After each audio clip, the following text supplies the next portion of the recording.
C'est très simple, j'ai un business model qui est très très simple. Est-ce que tu as commencé avec cette idée-là, un canal, un produit, une audience? Ou est-ce que tu as un peu itéré avant de trouver la bonne solution? Je suis partie de plusieurs choses. Je me suis dit, qu'est-ce que j'ai envie de servir dans ma vie? Et ça t'a pris combien de temps? De choisir mon produit? Ouais, d'arriver à c'est quoi, c'est 5 ans, 4 ans? Non. Ah, c'est hyper rapide. Ouais, avant la fin de mon premier exercice comptable, j'avais ouais. déjà fixé mon produit. Ouais. Tu peux nous parler justement de l'offre? Dans le bootcamp, qu'est-ce qu'il y a dedans? Donc ce que tu achètes, ce que l'expérience qu'on t'offre. Il y a 3 piliers. Affirmer un produit féministe, en fait, d'une certaine façon, c'est ouvrir la porte à une flot de haine. Comment toi tu te positionnes avec ça?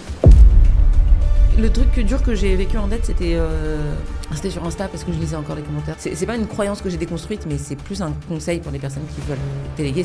Et ce jour-là, ça a bouleversé ma vie. Et depuis, j'ai décidé d'en faire ma mission dans la vie. Et de rétablir un petit peu à mon petit niveau d'égalité femme-homme. Nina, bonjour. On est trop contente de t'avoir avec nous aujourd'hui. C'est un peu une première pour nous d'avoir quelqu'un comme toi. Et on est trop contente de faire aussi un podcast un peu très business et aussi très féminin, parce qu'on n'en a pas assez. Et donc, on est ravis de t'avoir aujourd'hui. Notre podcast, tu sais, donc il est avec Adri. Je la refais. Notre podcast avec Adri, il a 2 angles principaux. On va parler stratégie, on va parler opération, parce que c'est un peu nos 2 dadas. Et la première question qu'on a envie de poser, au-delà de rapidement te présenter, si certaines personnes ne te connaissent pas, mais on en doute encore un petit peu, on aimerait que tu nous racontes ton business model d'aujourd'hui, comment il fonctionne. Ok. C'est pas ton offre, c'est ton business model. Ouais, ok. Il y a 2 questions. D'abord, tu veux que je me présente? Ouais, volontiers. Ok. Je m'appelle Nina Ramen, je suis une femme racisée, cis, hétéro, de 33 ans. J'ai un enfant qui a 2 ans. Voilà, ça c'est pour la partie qu'est-ce que j'aime dans la vie. J'aime lire, j'écoute des livres audio parce que j'arrive pas à me concentrer sur la lecture d'un livre. J'aime aller au sport et j'aime faire des brunchs avec mes copines. Ça c'est qui je suis en tant que humaine. Et à part ça, j'ai une entreprise qui s'appelle Ramène ta fraise. Qui aide les femmes à prendre la parole sur LinkedIn. Donc, on aide les femmes à générer des leads, être présentes dans les médias pour porter leur business. Donc, c'est c'est 100% d'entrepreneuses. Et notre objectif, c'est de les aider au travers de la création sur LinkedIn à porter leur business parce qu'aujourd'hui, LinkedIn, c'est un levier. Et les médias de manière générale, comme le podcast que vous êtes en train de faire, mais LinkedIn est un levier énorme sur le business, un levier de notoriété, un levier de chiffre d'affaires, un levier de recrutement même et de marque employeur. Donc voilà, donc globalement, on les aide là-dessus. C'est très simple, j'ai un business model qui est très très simple. J'ai un monoproduit, c'est-à-dire qui s'appelle le Bootcamp LinkedIn. En fait, j'ai décidé de faire un seul produit, mais de faire le meilleur du marché. Et je le dis avec beaucoup d'humilité parce que c'est pas moi qui m'en occupe, c'est ma directrice des opérations.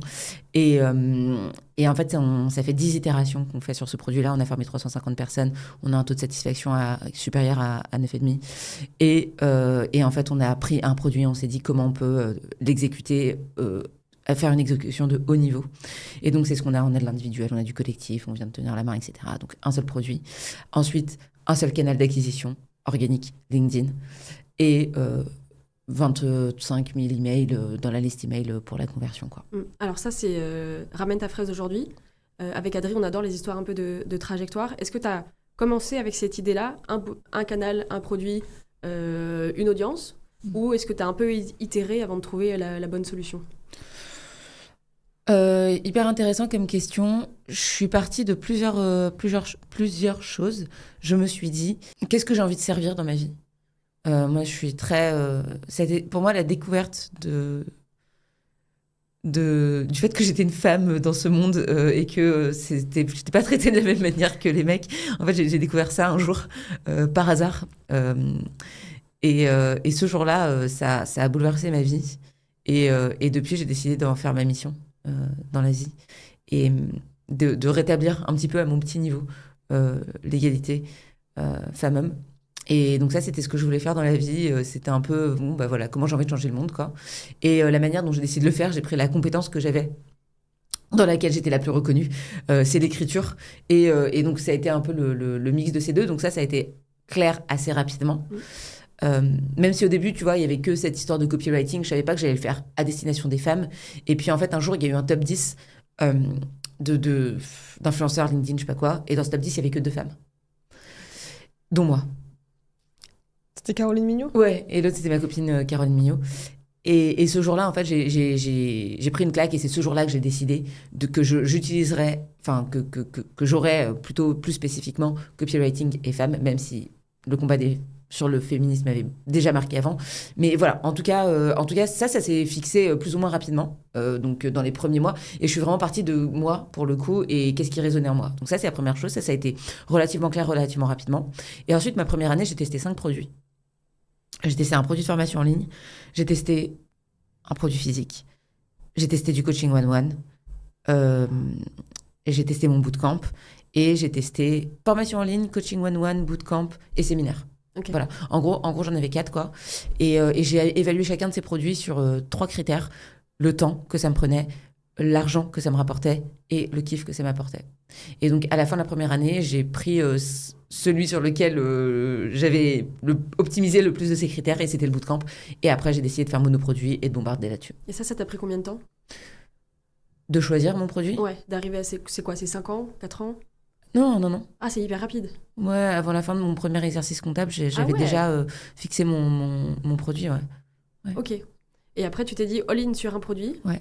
Et on accélère.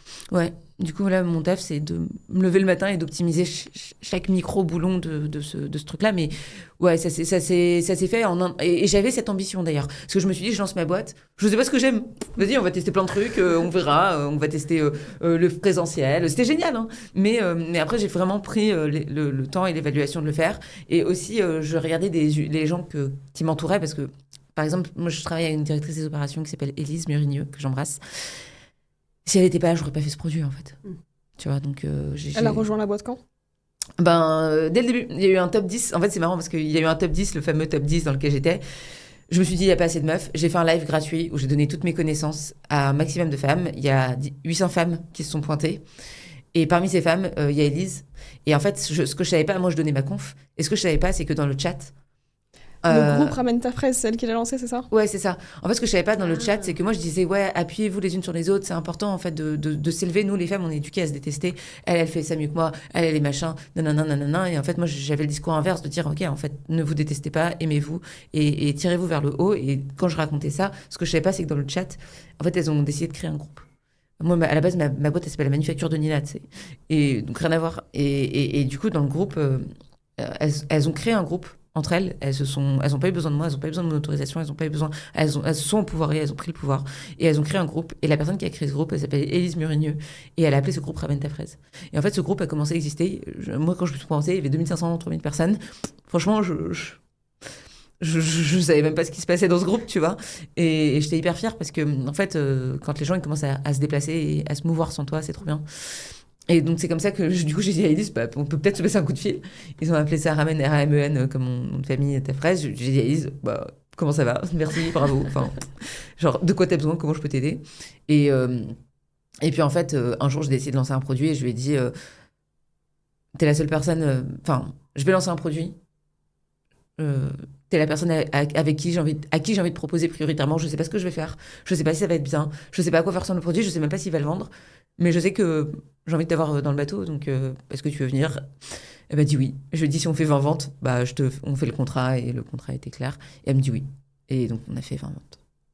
Trop bien, incroyable cette histoire parce que ton produit t'échappe avant même que tu le crées et ensuite ton travail c'était vraiment de le structurer, de le raffiner, de le rendre le meilleur possible. Alors on va parler juste après de cette question de produit, mais j'ai envie de te poser une question sur tes concurrents parce que tu as beaucoup dit que justement il fallait que les femmes s'entraident, etc. Quelle relation, j'imagine que tu as des concurrents et concurrentes, comment tu te positionnes face à elles et eux et comment tu essayes de faire une vision un peu... concurrentielle saine et en même temps de compétition parce que y a un marché. Je vais être mauvaise élève mais je regarde pas beaucoup mes concurrentes. Je pense que pendant très longtemps ça m'a mis dans l'insécurité. Ça me rendait très insécure parce que j'étais pas très sûre de ce que je faisais et donc du coup voir que les autres ils faisaient peut-être plus ça et peut-être mieux et puis voilà et c'était dur pour moi je pense pendant longtemps. Aujourd'hui, j'ai plus aucun doute sur mon produit et je sais que je propose un produit d'excellence.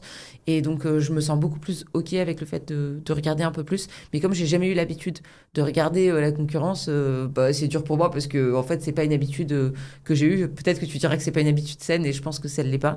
Mais je saurais pas te dire, pour le coup. La relation que j'entretiens, j'ai deux exemples, peut-être qui peuvent parler. Le premier exemple, c'est Thibault Louis. On est hyper... il a lancé un bootcamp à peu près en même temps que le mien. On avait le même produit pendant très longtemps. Après, il l'a abandonné. Et moi, je l'ai continué. Et lui, il a fait autre chose, notamment un mastermind. Mais pendant longtemps, on faisait un produit concurrent et on s'échangeait régulièrement sur WhatsApp, en fait. Avec Thibault, on se parle régulièrement. On se pose des questions. Et toi, t'as fait ça. Et toi, t'as fait comment ça. Et donc, c'est trop bien parce que, en fait, le gâteau, il est assez grand. Et puis surtout, on a des audiences très différentes. Notre communication et notre marque personnelle, Thibaut et moi, c'est genre 2 salles, 2 ambiances, quoi. Et c'est rare d'avoir des personnes qui achètent nos 2 produits parce qu'ils sont très opposés. Donc voilà, ça c'est la première chose. Et la deuxième chose aussi, c'est que la dernière fois, quelqu'un m'a dit, il y a telle personne qui lance ça. Et c'était hyper intéressant parce que, en fait, ça m'a un peu insécurisée aussi. Et je me suis dit, pourquoi ça m'insécurise ? Parce qu'en fait, je n'ai pas assez confiance dans mon produit, dans ce que je fais, pour X ou Y raison, ou soit sinon parce que Voilà. En fait, si tu te sens sécurisé par la concurrence, c'est qu'il y a forcément un truc qui doit être amélioré chez toi. Et donc, ce qui était trop bien, c'est qu'en fait, ça m'a donné un boost de motivation pour améliorer l'offre, améliorer la manière dont on la promouvoit. Et en fait, ça m'a nourri incroyablement. Et le produit, il a encore fait un step up parce que je me suis dit, OK, qu'est-ce que je peux améliorer pour que ce soit genre un no-brainer pour les clients, tu vois. Voilà. Et dernière chose, je pense que je me positionne assez haut dans le marché, donc je me différencie beaucoup par mon pricing. Enfin, le pricing est un signal clair. Le produit est un produit qui propose de l'accompagnement individuel avec des corrections, il y a vraiment du one-one dedans, c'est rare. Et donc, en fait, une offre similaire, j'en connais pas sur le marché. Ouais. Tu peux nous parler justement de l'offre, Ouais. ce qu'il y a dedans ? Ouais, carrément. Alors, je bois mon petit café parce qu'il faut savoir qu'on est en plein mastermind et qu'il est 9h du mat. Et qu'il est 9h du mat, voilà, exactement. Donc, dans le bootcamp, qu'est-ce qu'il y a dedans ? Donc, ce que tu achètes, ce que l'expérience qu'on t'offre. Il y a 3 piliers. Le premier, c'est le suivi individuel. En fait, il faut voir LinkedIn comme une montagne à gravir. Pour des personnes qui sont en dessous, c'est vraiment genre hyper haut, tu vois, pour y arriver. Et il y a plein de difficultés. Et quand t'es une femme, il y en a encore plus. Syndrome d'imposteur. Est-ce que c'est assez bien ? Ça a déjà été dit. Et j'ai pas envie de me montrer en photo parce que je me ressens comme si physiquement ou quoi.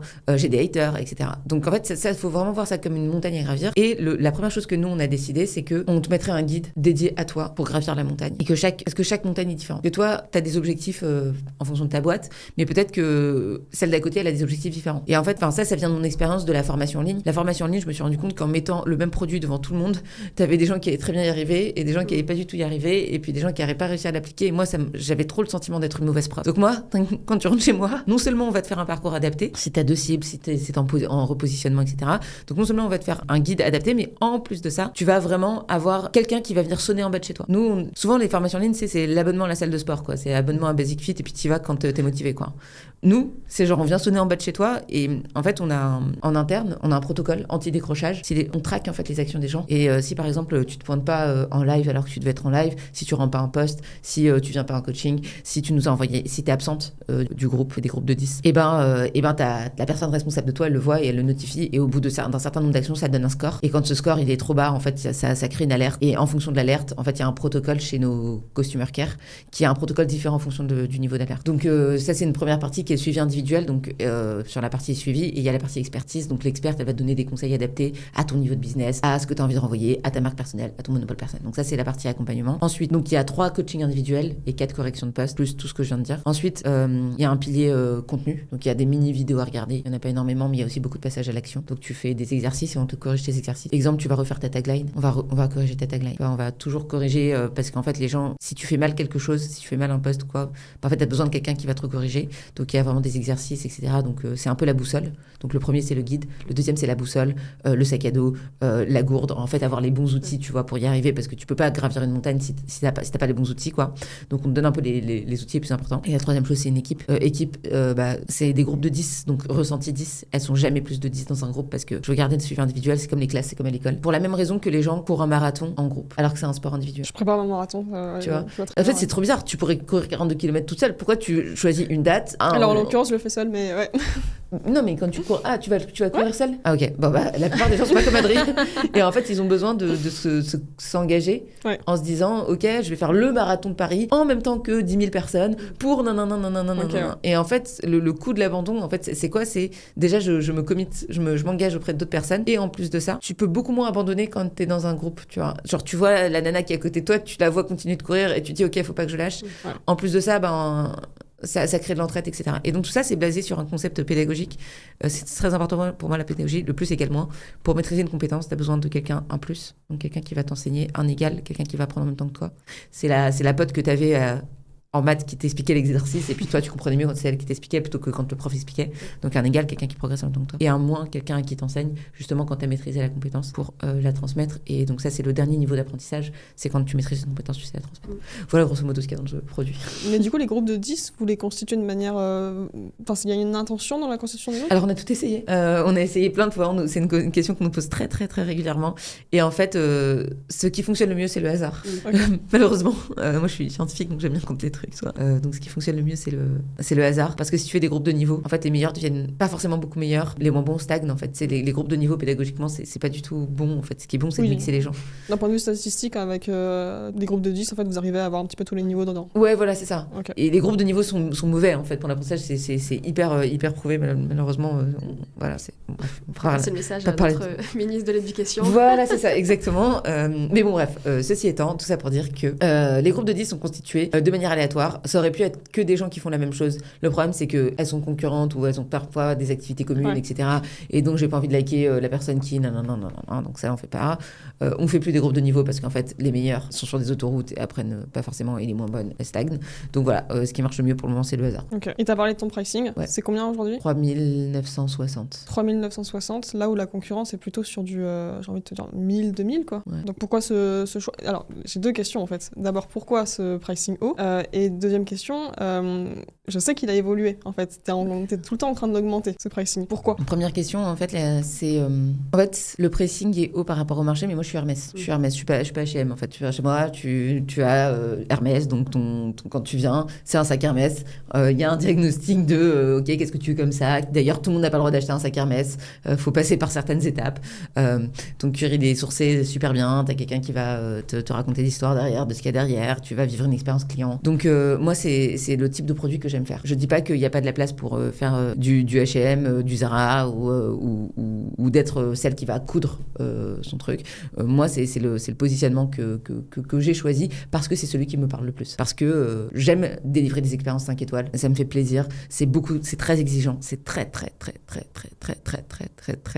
exigeant parce qu'elle paye cher et donc derrière, il y a beaucoup d'attentes. En fait, c'est les moyens que moi, j'estime importants pour amener les gens à bon port. Et j'ai tellement souffert de gens qui démarraient ma formation et qui ne la terminaient pas quand je faisais de la formation en ligne que je me sentais nulle en fait en tant que prof. Je me disais, mais Nina, il y a des personnes, oui, ok, c'est 300 balles, c'est entre guillemets pas cher, mais ma réussite, je la mesure au nombre de personnes qui vont au bout et aujourd'hui, c'est 98%. Sur une formation en ligne classique, c'est 8%. Voilà, c'est la raison pour laquelle, et ça coûte de l'argent. Et en fait, c'est le choix que j'ai fait. Ça veut pas dire que tu peux pas faire 1 million d'euros avec un produit à 300 balles, mais moi, c'est ce avec quoi j'ai envie de me coucher le soir. Et ça veut pas dire qu'il y a pas plein d'autres raisons de faire d'autres produits, tu vois, mais en tout cas, moi, c'est la raison pour laquelle j'ai envie de faire. Et il y a moins de marge que beaucoup de produits, parce que beaucoup de bootcamps ne proposent pas d'individuel, beaucoup de bootcamps ne proposent pas de correction de poste, c'est genre tu viens, tu fais ton live et puis ciao. Il n'y a pas de customer care, les gens ils peuvent décrocher, ok tu viens pas, c'est pas grave. Voilà, moi c'est un choix et ça coûte de l'argent et c'est l'expérience que j'ai envie de délivrer et c'est pour ces raisons-là, c'est ce en quoi je crois en fait. C'est en quoi je crois, des petites classes. Et pareil, comment est-ce qu'on applique ça tu sais, au monde dans lequel on vit, tu vois bien qu'en augmentant les classes à l'école, en fait on dégrade la qualité de l'enseignement, donc voilà, donc ça c'est important pour moi et le niveau. Donc voilà, c'était la question. Alors, ce que j'entends, c'est qu'il y a aussi une part hyper humaine dans ton accompagnement. Quand tu dis que tu vas sonner chez les gens, c'est qu'il y a quelqu'un qui vient sonner, enfin littéralement. Ouais. Du coup, quelle est la part d'automatisation et quelle est la part de suivi très humain dans le management de ton produit? Il y a peu d'automatisation, mais beaucoup beaucoup de process. Automatiser, c'est bien, mais si tu veux, effectivement, moi, j'ai besoin d'avoir un accompagnement d'humain. J'ai besoin que les personnes aient du sur-mesure. C'est Hermès, quoi. Donc, ton sac Hermès, il est sur mesure. Donc, vraiment, je peux pas me permettre d'avoir de l'automatisation parce que c'est pas la promesse que je fais dans la vente, c'est pas ce que j'ai envie de faire. Mais par contre, ce qui est intéressant, c'est que j'ai fait des process et ce que je racontais, le protocole anti-décrochage. Il y a un framework, t'es costumer care chez nous, tu peux prendre à peu près n'importe quelle assistante pour le faire parce qu'en fait, c'est tellement clair ce que tu dois faire que tu rentres, t'as un onboarding évidemment, et puis après tu le fais, quoi. Donc le process est tellement carré que finalement, j'ai pas forcément besoin d'automatiser parce que les humaines sont en fait, et puis ça me dérange pas je trouve ça bien aussi de payer des gens. C'est combien de personnes aujourd'hui ? Un bootcamp de 70 personnes, c'est à peu près 14 personnes dans le produit. Ouais. Et alors, ça t'a pris combien de temps d'arriver à ce niveau de process aussi détaillé ? Parce que j'imagine que tu les as construits au fur et à mesure avec l'expérience. C'est ma directrice d'opération. Moi, je suis pas du tout... En fait, moi, je suis la CEO de l'extérieur et elle, c'est ma CEO de l'intérieur. Et j'ai tellement de gratitude pour cette personne. Enfin, elle est incroyable. Elle n'a pas du tout la même personnalité que moi. Elle est hyper introvertie. Elle n'ira jamais sur des podcasts. Quand elle va sur un podcast, il faut qu'elle se prépare pendant des heures, des jours et des semaines même. Et moi, c'est l'inverse. Quand tu mets devant un process, je suis genre, comment je fais ? Explique-moi. Donc c'est elle qui fait énormément ça et elle les a construits au fur et à mesure et elle les a construits en onboardant des gens. Tu sais, au tout début, en fait, on n'avait pas besoin de process parce qu'on avait 3 personnes à briefer. Tu les briefes et puis c'est tout, tu vois. Ça, il faut un process quand tu commences à avoir beaucoup plus de monde et à devoir avoir une vélocité d'onboarding et d'offboarding très rapide, tu vois. Et nous, on a une capacité à produire des gens compétents et performants pour nos clientes qui est extrêmement rapide. Parce qu'on connaît extrêmement les besoins de nos clients, on a processé ces besoins, et maintenant, en fait, quand tu viens chez Ramène ta fraise, on te dit, OK, voilà le process, il a été créé. Et ça, c'est les prestats externes. Après, il y a l'équipe interne qui, elle, réfléchit au process, qu'est-ce qui peut être mieux, qu'est-ce qui peut être amélioré, etc. Et toi, tu fais des points réguliers avec ta directrice des opérations pour vérifier que tout se déroule bien ? Alors, oui, je gère pas sa partie technique parce qu'elle est meilleure que moi, et puis voilà, je lui apporte rien. Par contre, on fait pas mal de briefs on fait pas mal de sessions, on se parle pratiquement toutes les semaines. Et comme elle est assez introvertie, on parle que en asynchrone. Donc, on se fait des pages, on se fait des looms, on se fait des vocaux. Et puis, en fait, ça marche bien. Et en fait, ce sur quoi on se concentre quand on parle, c'est quoi ces difficultés ? Comment je peux l'aider à les résoudre ? Tu vois, la dernière fois, j'ai payé une formation qui coûtait 5 000 €. En fait, la question, c'est quel est ton problème et comment moi je peux t'aider et comment la boîte peut t'aider et comment toi tu peux t'aider à le résoudre. Et tu te mets vraiment en position de CEO où tu vas, toi, garder la vision stratégique et la partie représentation. Et ensuite, elle va gérer toutes les opérations. C'est ça. Ouais, elle s'occupe vraiment de livrer un produit dont les gens soient contents et qu'ils le recommandent. Moi, c'est vraiment son KPI principal, ouais. C'est quoi la structure de ton équipe ? Parce que du coup, il y a toi. Ouais. On va le voir un peu dans une démarche un peu pyramidale. Ça reste une structure très pyramidale, Ramène ta fraise. Donc, tu es tout en haut. Exactement. Ensuite, comment il constitue la pyramide ? En fait, il y a 2 trucs qui sont importants chez Ramène ta fraise, il n'y en a pas 36. La première, c'est comment tu fais des clients contents. Donc, satisfaction supérieure à 9,5, c'est ce qu'on a sur 10. Et comment tu fais rentrer des gens dans le produit. Et grosso modo, en fait, tout le reste, c'est les 2 seuls North Star métriques, tu vois. Métrique importante chez moi. Donc, Élise, son taf, c'est de créer des gens contents. Donc, comment tu recrutes la bonne équipe, comment tu les onboardes correctement, comment tu fais en sorte d'être suffisamment staffé pour livrer tout le monde, etc. D'avoir les bons process. Donc, ça, c'est le côté d'Élise.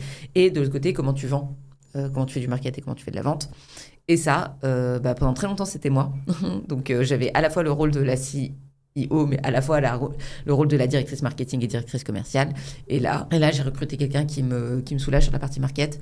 Et donc, je gère encore la partie vente. Donc, je suis encore beaucoup sur la partie revenu en prod et mon rôle de CEO, en plus de mon rôle de CEO. Donc, toi, à terme, ce que tu veux, c'est vraiment échanger avec Élise et Julia. Ouais, Julia, exactement. Et qu'elle gère ensuite leurs équipes et puis c'est tout. Ouais, c'est ça. Julia, tu vois, je sais pas si elle sera manager à un moment, peut-être je sais pas si elle a envie de l'être. En fait, c'est ça, c'est que nous, on a l'habitude de promouvoir les gens. Et puis moi, tu sais, j'ai vachement projeté sur elle. Ouais, tu seras manager, tu vas faire ça et tout. Parce qu'en fait, moi, c'est ce que je kiffe, tu vois. Et en fait, elle m'a dit, mais Nina, tu sais, moi, ce que j'aime, c'est créer des trucs stylés et puis faire de l'art, de la créativité. Et puis, tu sais, genre, je sais pas si j'aimerais gérer les rétro-planning des gens. Et donc, en fait, maintenant, est-ce que sera Julia là ? Et moi, je bouge les trous, quoi. Et je vois que Julia, elle est excellente en créativité. Maintenant, je la mets sur scène avec moi. Donc, c'est elle qui fait les masterclass avec moi. Trop bien. Elle est trop forte. Mais en gros, disons que oui, il y a la CEO qui est moi. Élise, directrice d'opération. Et disons que pour le moment, c'est pas très clair, mais il faudrait une personne qui soit directrice marketing, vente, revenu de manière générale. Et aujourd'hui, c'est moi qui occupe ce poste. Et ma difficulté du moment, c'est effectivement de devoir être à la fois directrice côté revenu et CEO, quoi. Donc, c'est les 2 postes que j'ai encore un petit peu. Je suis en train de m'en sortir de plus en plus. Mais oui, dans l'idéal, c'est ça. Comment tu as priorisé ta délégation, du coup? Parce qu'on le voit, en fait, tu le fais progressivement.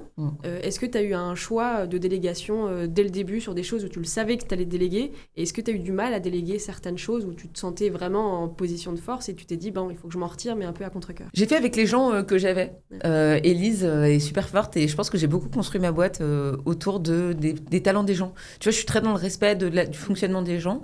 Et Élise, j'ai dit, viens, on va faire un bateau. Et puis en fait, elle est hyper forte en produit. Et j'ai très vite investi sur le produit. Et ça a été une force, tu vois. J'ai investi sur le produit. Ce produit vaut très cher parce qu'en fait, il y a des littéralement milliers d'euros en R&D dans ce produit, des prestats que j'ai payés, des gens qui... J'ai payé des gens pour m'expliquer comment mieux faire fonctionner des groupes. J'ai payé des gens pour m'expliquer comment être plus pédagogue. J'ai payé des gens... J'ai beaucoup investi dans ce produit. Donc ça, c'était... j'ai priorisé parce que j'avais Élise, en fait. Et si j'avais pas eu Élise, peut-être j'aurais priorisé autre chose, mais pour déléguer. Bon, là, j'avais Élise. Donc, super investissement produit. Du coup, il me restait plus que le market, et je pensais que je pourrais jamais déléguer le fait d'être sur scène. Je pensais vraiment que je vendais mon image et que les gens ils venaient parce que c'était Nina qui faisait Mickey sur scène, et puis en fait t'es allée à Disney parce que t'avais vu Mickey, quoi. Et là je pensais jamais que ce serait possible. J'étais assez control freak sur ça. Puis en fait tu sais, c'est un peu mon asset, genre la communauté que j'ai créée, et tu sais je le garde précieusement, jalousement. Et en fait Julia, que j'adore et avec qui j'ai bossé 1 an avant de la CDIser. Et maintenant, j'ai mis Julia avec moi, et même ça, j'ai réussi à le faire et je suis super fière. Et je l'ai fait parce que elle m'a forcée, quoi. Je sais qu'elle, c'était important pour elle. Et puis, en fait, elle m'a dit, mais Nina, de toute façon, soit tu me mets sur scène et tu me fais kiffer sur ça parce que c'est ça qui me fait vibrer, et voilà, soit je veux pas venir avec toi. Et j'ai fait, mais t'es trop incroyable, viens. Et du coup, je pensais jamais le faire et elle m'a forcé à le faire. Et aujourd'hui, je suis trop contente parce que bientôt, on pourra faire remplir le bootcamp sans que Nina fasse le perroquet en masterclass, tu vois. Et ça va être cool. Et comment tu te vois, du coup, sur le moyen terme, si Ramène ta fraise finit par vivre sans Nina? C'est bien. Ça te va très bien. Carrément. Aujourd'hui, je pense que mon rôle le plus important, c'est de... En fait, j'aimerais être la prise sur laquelle mon équipe vient se charger quand elles ont besoin. Et être la personne qui leur donne envie de se lever le matin, pourquoi on fait, je mets beaucoup de pourquoi, etc. En fait, ça, c'est la première chose, l'énergie, la transmission. Je pense que les personnes qui m'entourent sont brillantes et qu'elles pourraient faire de l'argent par elles-mêmes, elles n'ont pas besoin de moi, en fait. Julia n'a pas besoin de moi, Elisa n'a pas besoin de moi, elle pourrait faire des chiffres d'affaires, elle pourrait même gagner plus d'argent si elle le voulait, etc.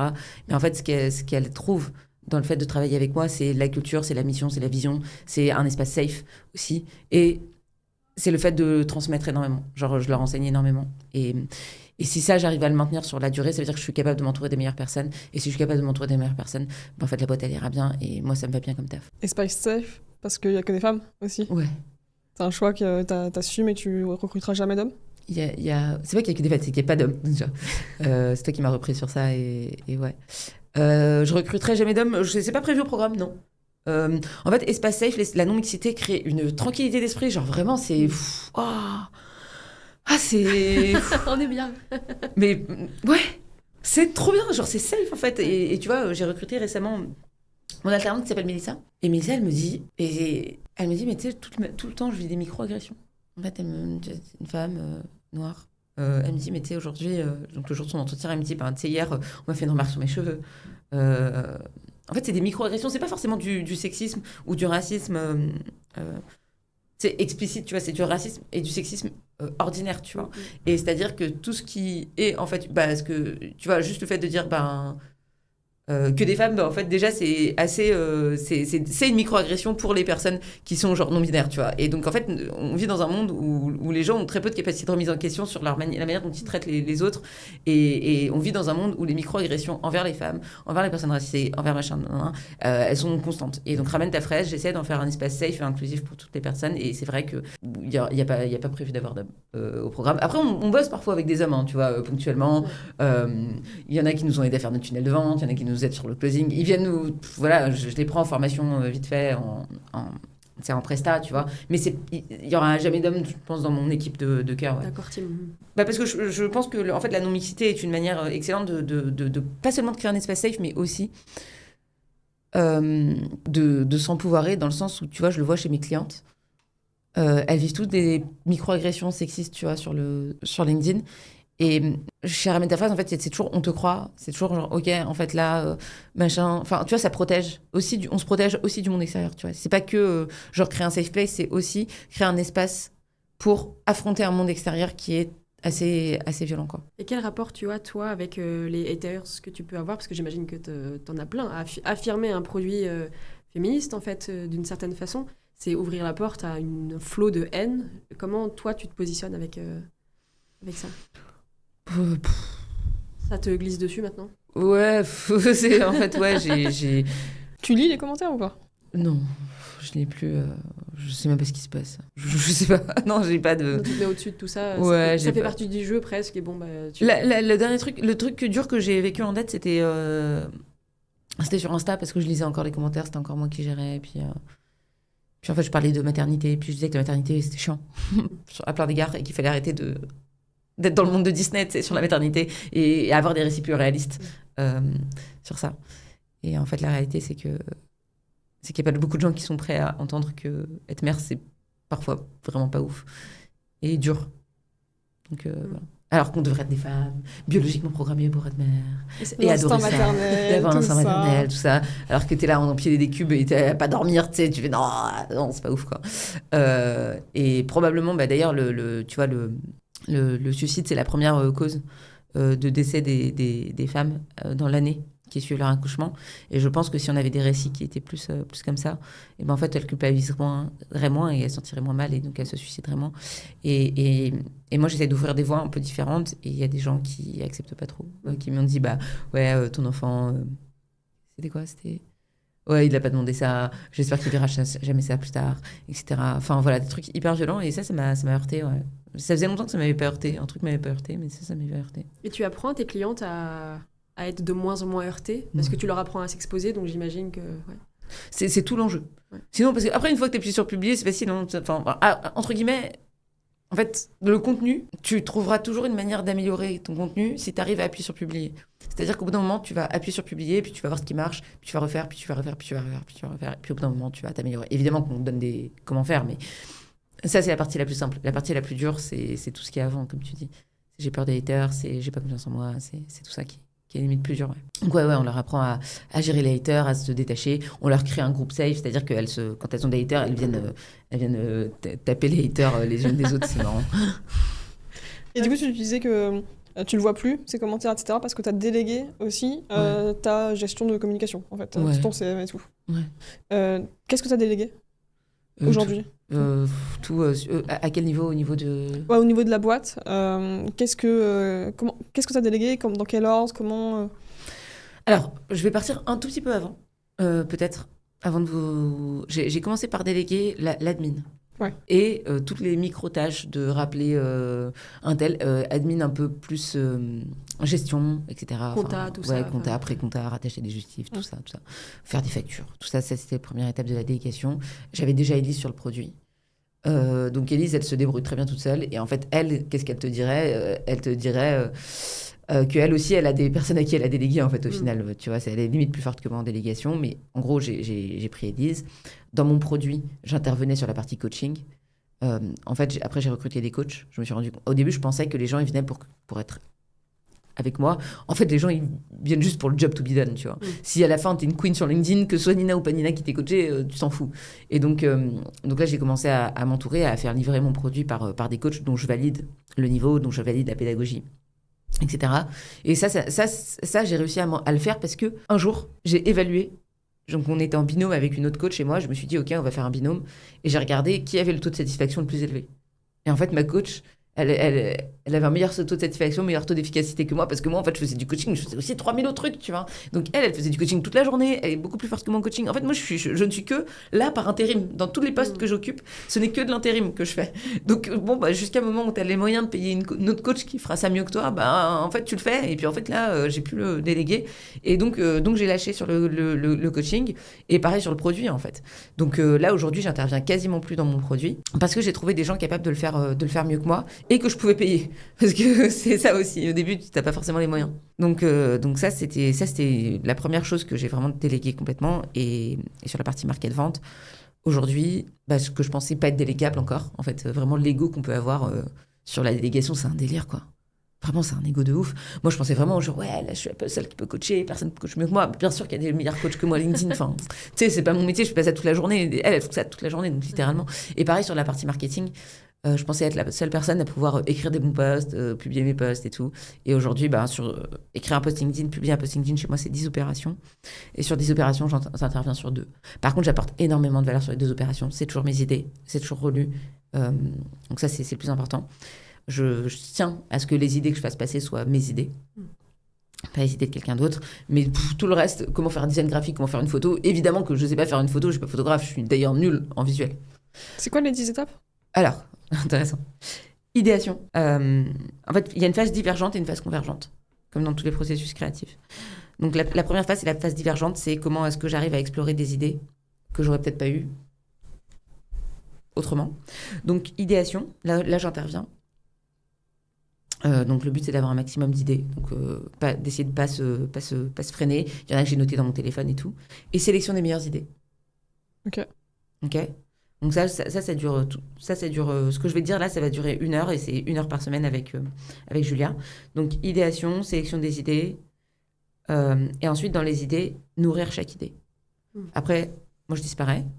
Il y a l'écriture, il y a la mise en forme, il y a la relecture, il y a le visuel, associer le visuel, il y a la pré-programmation sur mon calendrier éditorial. Et là, en fait, sur mon Notion, il y a un bouton qui s'appelle « À valider Nina ». Et en fait, moi, le matin, quand je me réveille, mon taf, c'est que dans « À valider Nina », ce soit 0. Parce que si c'est « À valider Nina », c'est-à-dire qu'il y a quelqu'un qui attend ma validation et qui ne peut pas avancer. Donc moi, le matin, quand je me réveille, je regarde tout ce qu'il y a dans « À valider Nina » et soit je le valide, soit je fais machine arrière.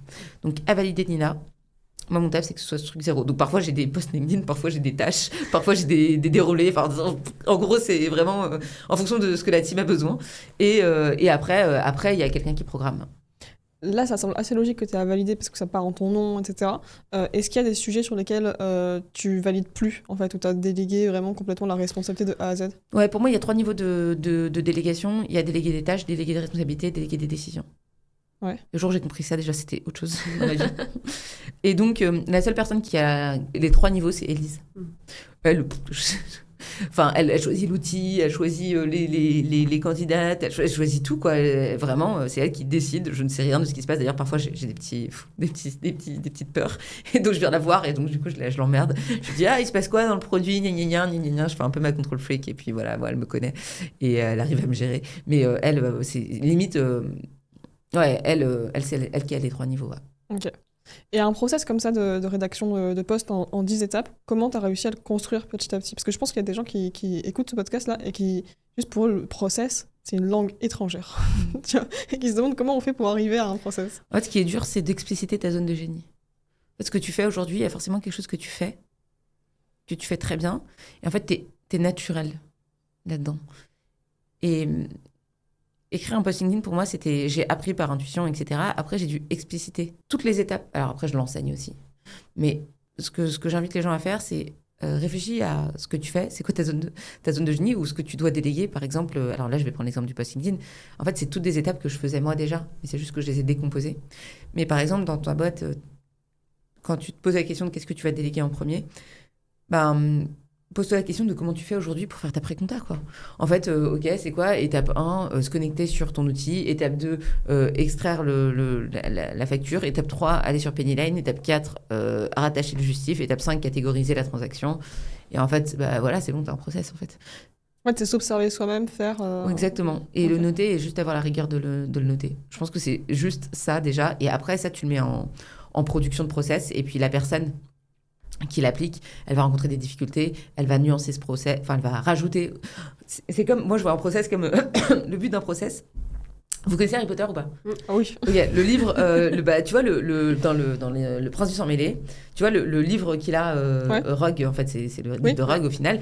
Mais en fait, tu vois, c'est un livre annoté. C'est un process, donc c'est une recette de cuisine, mais annoté. Il dit, au lieu de couper la mandragore comme ça, tu l'écrases, voilà, tu la presses, etc. Et en fait, un process, c'est ça un process. En fait, un process, il doit grandir et il va évoluer. Et donc, toi, tu vas écrire la recette, et la personne qui va l'appliquer, elle a la responsabilité de nourrir en fait ton process avec tout ce qu'elle a vu comme évolution, parce que ton process en fait c'est pas juste parce que tu as tourné des vidéos et tu as dit ce serait comme ça. En fait, la personne qui l'implémente, elle va découvrir des choses, peut-être que ton outil va changer, peut-être que elle va se rendre compte en fait on fait ça, on fait pas ça, et donc ton process c'est pas genre une fois je le fais, c'est la personne qui en est l'utilisatrice doit aussi le nourrir. C'est vivant en fait, c'est comme un organisme quoi, ça va grandir et après c'est ça. Mais en fait, j'aime bien l'analogie avec la recette. Si t'es chef, tu dresses la recette, tu confies ça ensuite à un autre chef et il a évidemment la responsabilité peut-être d'ajuster des assaisonnements ou des choses comme ça. Mais comment toi tu t'assures que ça reste ta recette? Parce que s'il apporte trop de modifications, peut-être que tu te reconnais plus dedans, non? Ouais, moi je pars du principe que c'est les gens qui sont sur le terrain qui me disent quoi faire. Moi je prends des décisions, mais la meilleure manière de prendre des décisions c'est d'avoir un maximum d'infos. Et donc en fait j'écoute énormément mon équipe. Et si la personne qui applique la recette, elle me dit « Nina, là, toi, t'as imaginé cette recette comme ça, mais en fait, l'émulsion, elle prend pas. Et moi, je suis obligée de passer 4 heures à faire une émulsion parce qu'en fait, ta recette, là, elle déconne. » En fait, t'as 2 options. Soit dire à la personne « Ferme ta gueule et passe 4 heures et d'épuiser les gens et de les frustrer. » Soit tu dis « Ok, sur le terrain, dans l'application, ça marche pas. Qu'est-ce que tu proposes? Et à ton avis, comment est-ce qu'on devrait modifier la recette ?» Donc c'est mettre l'efficacité en indicateur numéro 1 de pertinence sur la recette et pas son ego en tant que fondateur, quoi. Non, j'ai aucun ego, vraiment. Alors là, tu sais, genre, mon équipe, elles m'ont fait changer d'avis, mais un nombre de fois. Tu sais, parfois, je me fais embrouiller par l'équipe, quoi. Vraiment, Julie, elle m'embrouille. Elle me dit, mais Nina, et elle challenge énormément ce que je fais. Et je trouve ça trop bien parce que, en fait, nous, on n'est pas sur le terrain, on est loin. Et c'est les opérationnels qui vont nous dire quoi faire. Si toi, t'es là à dire, ouais, en fait, il faut que ça. En fait, toi, t'en sais rien de comment ça se passe, c'est la personne sur le terrain. Et donc, toi, ton taf en tant que CEO, c'est d'écouter ce que font les gens, d'écouter où sont leurs difficultés, de voir comment ils ont envie de modifier les choses et pourquoi ils ont envie de le faire, et de comprendre les implications qu'il y a sur les autres postes. Parce que celle qui fait la recette, elle ne sait pas peut-être que, en fait, acheter un nouvel appareil pour faire cette recette, ça coûte tant et qu'on n'a pas forcément les moyens. Ou elle ne sait pas que, en fait, si tu prends cet appareil, il y aura moins de place sur ton plan de travail et donc l'autre, elle ne pourra pas utiliser cet espace-là dont elle a besoin, tu vois. Donc, en fait, toi, ton taf, c'est d'entendre les demandes et d'avoir une vision globale pour pouvoir aider la personne qui est sur le terrain et qui est dans les tranchées, quoi. Toi, t'es juste là, et juste ton taf. En fait, les gens, ils sont sur le terrain, ils sont à fond, ils font du mieux, et toi, t'es un peu en dehors, et donc ton taf, c'est juste d'écouter les gens. Sinon, c'est quoi ton taf, tu vois, d'écouter et de faire au mieux, quoi. Et ça, tu l'as appris avec le temps, j'imagine. Enfin, c'est pas forcément inné. Quelles sont les croyances que t'as dû un peu désapprendre avec la croissance? Tout à l'heure, tu disais que tu avais un petit côté contrôle fric. Je pense qu'on l'est un peu tous quand on a notre produit, notre société, etc. Comment tu le deviens moins? Et combien de temps ça t'a pris? Je pense que de manière innée, parfois je suis un petit peu contrôle, mais vraiment faut aller très loin. Je suis pas très contrôle fric, naturellement je suis pas très contrôle fric, mais ta question c'était qu'est-ce que tu as déconstruit comme dans ton mindset en fait, parce qu'il y a beaucoup de ça dans ce que tu déléguer, c'est abdiquer par exemple, genre ça tu vois, ça c'était un mindset. En fait au début, la première fois que j'ai délégué, je me suis dit ok, tu prends quelqu'un de bien, tu lui dis prends et démerde-toi. Mais en fait les gens brillants, ça leur va pas de faire ça à player, il faut que tu leur donnes une direction, il faut que tu leur donnes un sens, pourquoi tu fais ça, comment je peux améliorer ta life, parce que les gens brillants ils peuvent bosser pour eux, tu vois. Et d'ailleurs la plupart ils bossent pour eux. Et donc la question c'est quelle valeur tu leur apportes en plus pour ça. Et donc la première croyance c'est croyance numéro 1, déléguer et abdiquer. En fait déléguer c'est pas abdiquer, ça veut dire que comment t'accompagnes la personne.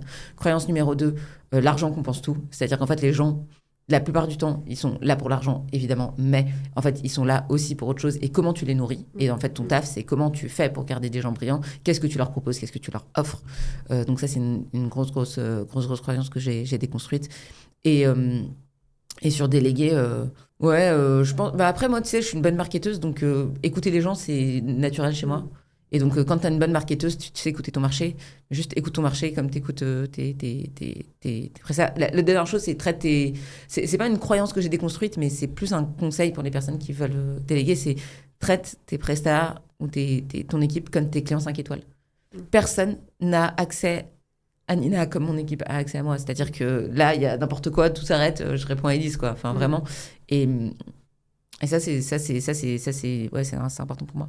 Et quelle expérience tu leur offres? En fait, on pense souvent à l'expérience client, mais en fait, si toi, tu donnes une bonne expérience à ton équipe. En fait, ton équipe donnera une bonne expérience à tes clients. Et l'expérience client, je sais qu'elle est incroyable parce que, tu vois, quand on bosse avec une presta sur le bootcamp, à 100%, elles veulent rebosser avec nous. Et en fait, et là où tu as raison, ce que j'ai déconstruit, c'est qu'avant, je me suis quand même embrouillée avec beaucoup de gens sur ce produit-là, sur ce poste-là. C'est un peu le poste des défenses contre le force du mal. Ce poste-là, on a du mal à craquer le truc. Parce qu'en fait, les prestats qu'on a eus, ça se passait jamais bien parce que le cadre n'était pas clair. Okay. Et en fait, ça, c'est un autre truc que j'ai appris.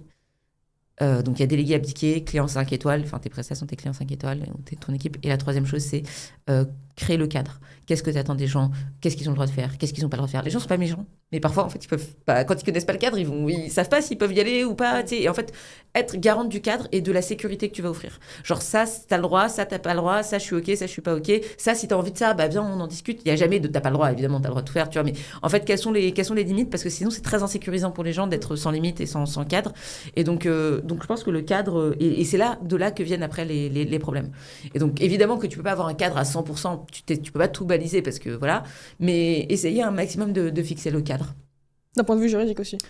Bah, en fait, oui, alors juridique, c'est une formalité. En fait, les gens vont beaucoup se fixer sur le juridique, dire je veux un contrat. Mais en fait, ce qui est important, c'est le contrat moral que tu vas passer. Genre, voilà ce avec quoi je suis d'accord, voilà ce avec quoi je suis pas d'accord. Est-ce que tu es OK? Si la personne, elle dit OK, elle a des questions après, juste tu signes un contrat. Donc, en fait, tu t'appuies sur le fait que la personne te dit ouais, je veux un contrat pour ouvrir la discussion. Bon. Les gens veulent rarement des contrats. Ah ouais? Ouais, rarement. Enfin, moi, j'ai très peu de gens qui m'ont dit je veux un contrat. Par contre, moi, ce que je leur dis quand un onboarding avec moi, c'est quand c'est un poste qu'on a déjà recruté, c'est hello, bienvenue, t'as fait tout ça. Donc, il y a toujours la partie cool. Hein. Voilà ce que tu auras, etc. Maintenant, voilà ce qui s'est passé dans le passé et voilà ce qu'on en a tiré comme expérience. Il y a Janine, elle est venue et Janine, en fait, il s'est passé ça et donc après, il s'est passé ça. Et donc, bah, par exemple, tu vois, nous, on a des prestats qui ont fait des captures d'écran de trucs de nos clientes et qui les ont réutilisés pour elles. Et ça, c'est typiquement, nous, on veut garantir la safety de nos clientes, quoi, tu vois, et notamment de leurs données, notamment de ce qu'elles disent. Et donc, du coup, ça, c'était pas OK. Et donc, on raconte, en fait. Mais quand elle l'a fait, la presta, elle savait pas, tu vois. Donc, le but, c'est pas de jeter la pierre, c'est juste de dire, voilà ce qui s'est passé dans le passé, voilà pourquoi on veut plus que ça se reproduise, et est-ce que tu es OK avec ça? Okay. Après, à un moment, tu as fait toutes les conneries. Voilà. Mais ça, c'est pour les gens qui sont pas des prestats sur le long terme. Sur les prestats sur le long terme, c'est un peu plus différent. Elle, il n'y a pas de... Enfin, c'est plus que la culture de la boîte, en fait, pour elle. En fait, ça dépend. Moins tu vas travailler avec quelqu'un, plus, en fait, tu vas devoir lui expliquer ce que c'est que le cadre par des trucs concrets. Et plus tu bosses avec la personne, et plus, en fait, le cadre va être plutôt la culture de la boîte. Quels sont les comportements qu'on valorise? Quels sont les comportements au contraire, qu'on refuse? J'ai une question, c'est qu'il y a plein de solopreneurs qui deviennent solopreneurs ou qui deviennent entrepreneurs tout court parce qu'ils cherchent la liberté. Là, aujourd'hui, tu as plein de process, tu as une équipe. Est-ce que tu te sens plus libre ou moins libre qu'avant? Ouais, c'est trop bien. Moi, je me sens beaucoup plus libre qu'avant parce que je peux être là à faire un podcast et en fait, la boîte, elle tourne, tu vois. Ouais. Donc, alors que quand t'es solo, genre, moi, tu sais, j'ai des copines qui sont solo. Bah, tous les jours, elles se posent la question de quel post LinkedIn doit partir, comment elles font, elles ont pas envie, elles sont malades, elles ont truc bidule. En fait, il faut que le post LinkedIn il parte, il faut que la newsletter il parte parce que sinon, l'argent, il rentre pas, quoi. Ok. Donc, déléguer, c'est un levier de liberté pour toi. Moi, j'ai une question là-dessus, en fait, parce que je trouve ça assez évident. Tu sais, la porte d'entrée dans la délégation par l'administratif, tout le monde le fait. Genre, c'est un peu le truc classique. Toi, tu as choisi de déléguer les opérations avant de déléguer le marketing. Est-ce que tu penses que c'est vraiment pas aussi un peu lié au fait que tu es doué en marketing et du coup, tu étais à l'aise là-dessus? Ouais, carrément. Parce que, par exemple, moi, je me sens peut-être plus à l'aise sur les opérations que sur le marketing. J'aurais tendance à déléguer le marketing, du coup. Tu vois? Oui, je pense que c'est ça. Ouais. C'est hyper intéressant. Merci pour ta réflexion. Je suis totalement d'accord avec toi. Je pense que tu délègues en dernier ta zone de génie parce que c'est très long de mettre quelqu'un qui soit aussi bonne que toi, qu'en fait tu dis je maîtrise, donc tu fais plus rapidement pour des meilleurs résultats ce que tu fais. Et donc c'est pour ça aussi que typiquement j'ai commencé par recruter Élise parce qu'elle était douée à faire quelque chose sur lequel j'étais pas douée. Alors que Julia est douée à faire quelque chose dans lequel je suis douée. Ok. Et t'as pas peur de t'ennuyer à un moment donné? Une fois que si on continue, genre t'as délégué même toute ta zone de génie, et t'as pas le sentiment d'arriver à une sorte de plafond de verre où tu dis bon bah maintenant faut réinventer un truc? Est-ce que c'est le moment de lancer un nouveau produit pour revenir dans une logique de création? Ou au contraire, tu es dans un état de flow et maintenant tu peux profiter de la vie, quoi. Non, moi, je n'ai pas du tout peur de m'ennuyer. En fait, j'ai créé des espaces de créativité en dehors de LinkedIn. Tu vois, j'ai Instagram. Instagram, je sais que c'est mon bac à sable, quoi. Je poste ce que je veux. Je rigole avec moi-même. C'est marrant.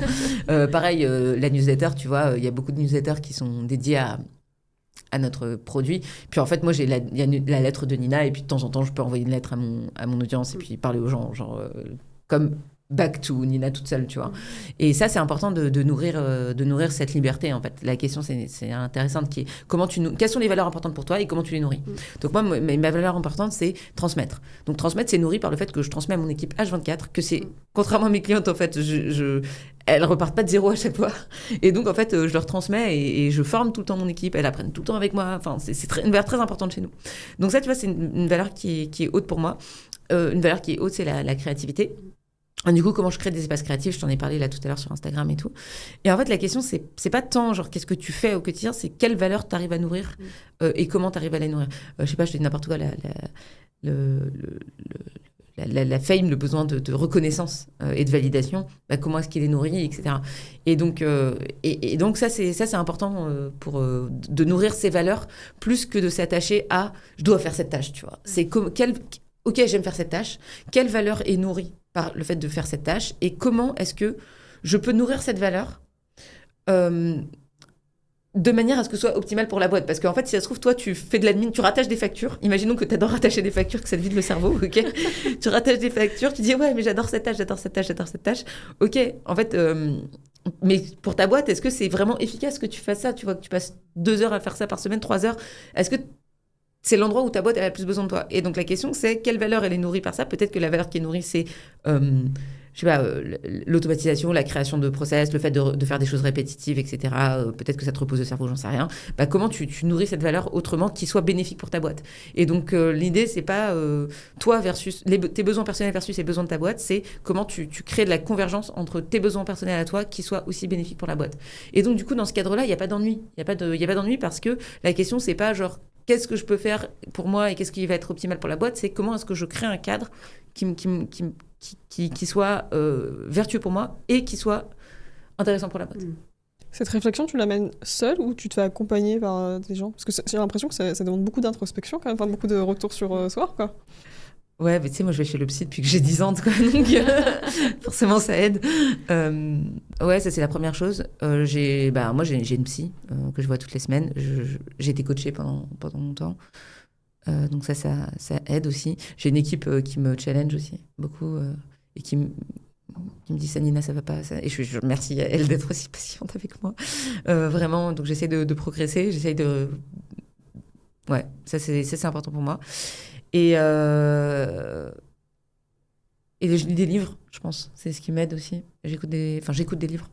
Et j'ai l'impression que t'es dans aussi des réseaux de femmes entrepreneurs qui réussissent bien. Est-ce que tu les considères... Est-ce que tu as ton propre mastermind à toi, en fait, qui t'aide et qui te pousse, justement, et quand tu as des problématiques ou des choses où tu coinces, des pairs, avec un PRE, auprès de qui te confier et avancer? Ouais, carrément. Moi, toutes les semaines, j'ai une hygiène irréprochable là-dessus.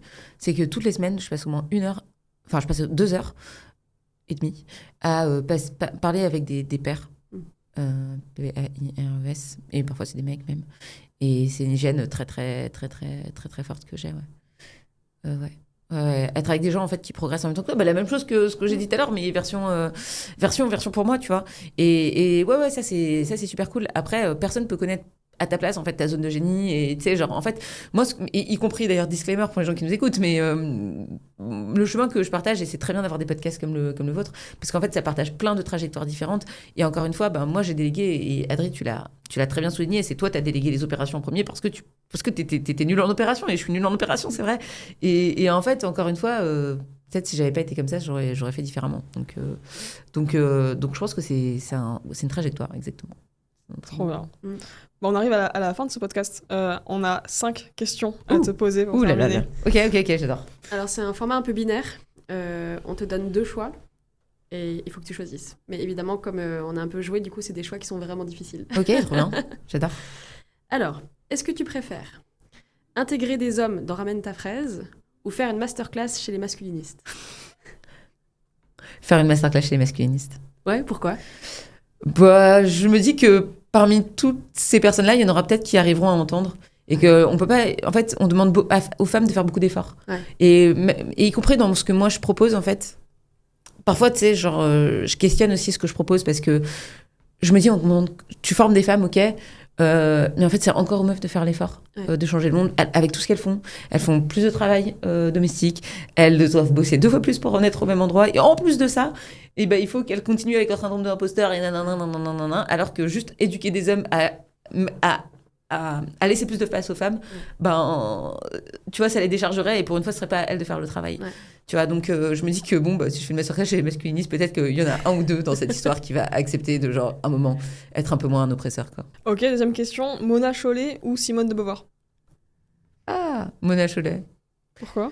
Je trouve ça plus facile à lire, plus accessible. Je trouve que c'est important de rendre des concepts compliqués, enfin simples, et surtout dans le féminisme, tu vois, on dit ouais, le féminisme, qu'est-ce que c'est quoi la définition et tout, et je pense que c'est important de vulgariser les choses, et enfin on a besoin des deux, tu vois, mais transmettre des concepts compliqués, je trouve que Mona Chollet, elle vulgarise énormément, enfin très bien, ses livres sont très accessibles, lire le deuxième sexe, c'est impossible, tu vois, vraiment, donc je dirais ouais, largement Mona Chollet. Et puis un de ses bouquins, ses bouquins, Sorcière. Le jour où j'ai lu Sorcière de Mona Chollet, moi ça m'a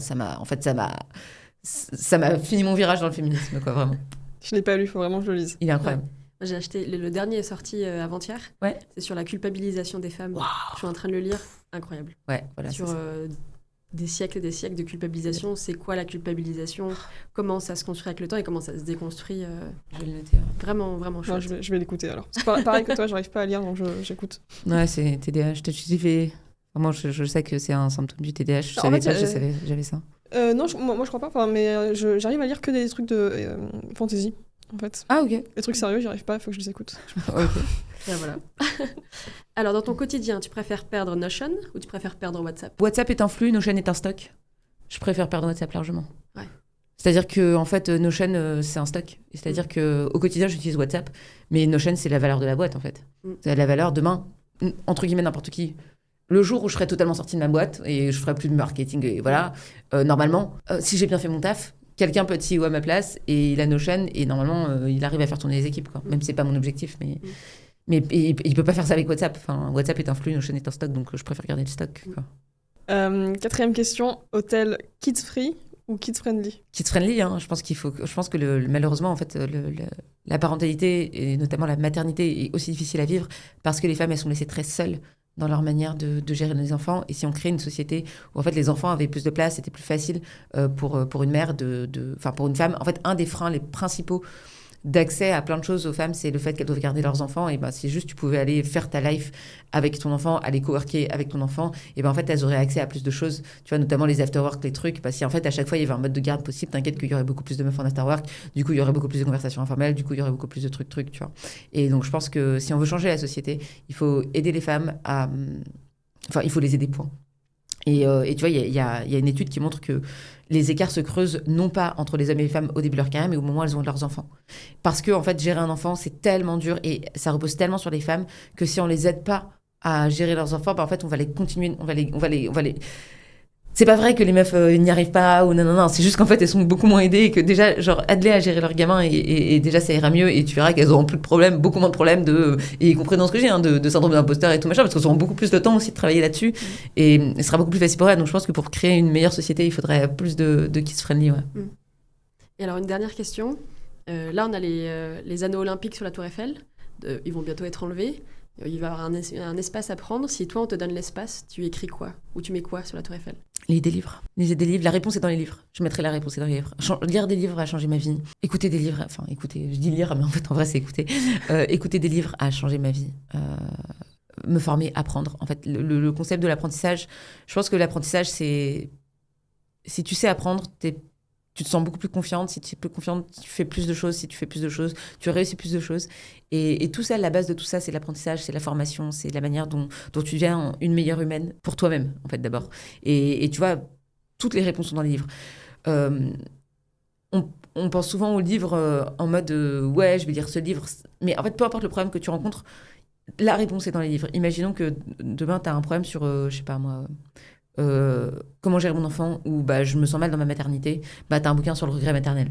T'as un problème de dating, bah, t'as un bouquin sur le dating écrit par une meuf qui te ressemble, bah, Naya notamment, qui est sur TikTok, que je conseille, qui parle de dating. Et waouh, en fait, tu vois. Et peu importe le